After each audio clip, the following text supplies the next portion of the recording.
Guarantee ಯೋಜನೆಯೊಂದರಲ್ಲಿ ಈವರೆಗೆ ಪ್ರತಿ ವಿಧಾನಸಭಾ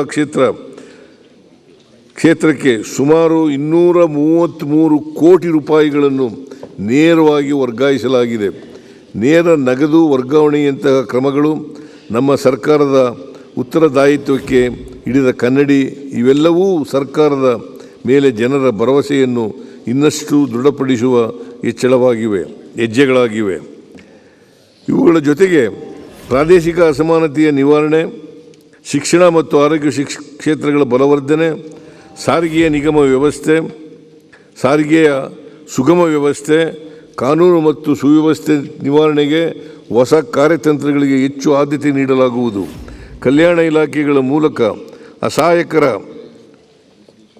ಅಸಹಾಯಕರ ಸಬಲೀಕರಣಕ್ಕೆ ಈ ಆಯವ್ಯಯದಲ್ಲಿ ಒತ್ತು ನೀಡಲಾಗಿದೆ.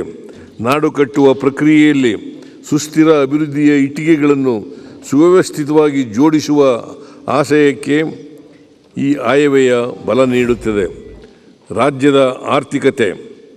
ಕರ್ನಾಟಕ ರಾಜ್ಯವು ವೇಗವಾಗಿ ಬೆಳವಣಿಗೆ ಹೊಂದುತ್ತಿರುವ ರಾಜ್ಯಗಳಲ್ಲಿ ಒಂದಾಗಿದ್ದು, ದೇಶದ GDPಗೆ 8.4% ಕೊಡುಗೆ ನೀಡಿದೆ.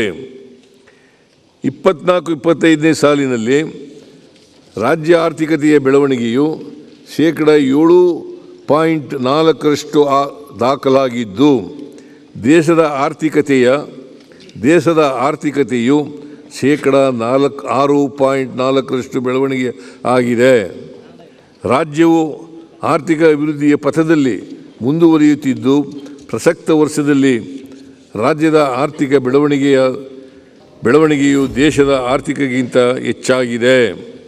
ಕಳೆದ ವರ್ಷದಲ್ಲಿ -4.9% ಬೆಳವಣಿಗೆ ದಾಖಲಾಗಿದ್ದ ಕೃಷಿ ವಲಯವು 24-25ರಲ್ಲಿ 4% ಬೆಳವಣಿಗೆ ಸಾಧಿಸುವ ಮೂಲಕ ಚೇತರಿಕೆ ಕಂಡಿದ್ದು, ದೇಶದ ಕೃಷಿ ವಲಯದ ಬೆಳವಣಿಗೆ 3.8%ಕ್ಕಿಂತ ಹೆಚ್ಚಾಗಿದೆ.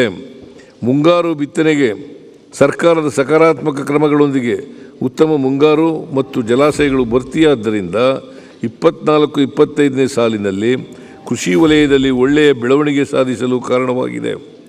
ರಾಜ್ಯ ಸರ್ಕಾರವು ರೈತರ ಕಲ್ಯಾಣ ಉದ್ದೇಶಿತ ಯೋಜನೆಗಳಿಗೆ ವಿವಿಧ ಇಲಾಖೆಗಳಿಗೆ ಕಳೆದ ವರ್ಷ 44,000 ಕೋಟಿ ನೀಡಲಾಗಿತ್ತು. ಪ್ರಸಕ್ತ ವರ್ಷದಲ್ಲಿ ಒಟ್ಟು 51,339 ಕೋಟಿ ರು ಅನುದಾನವನ್ನು ನೀಡಿದೆ.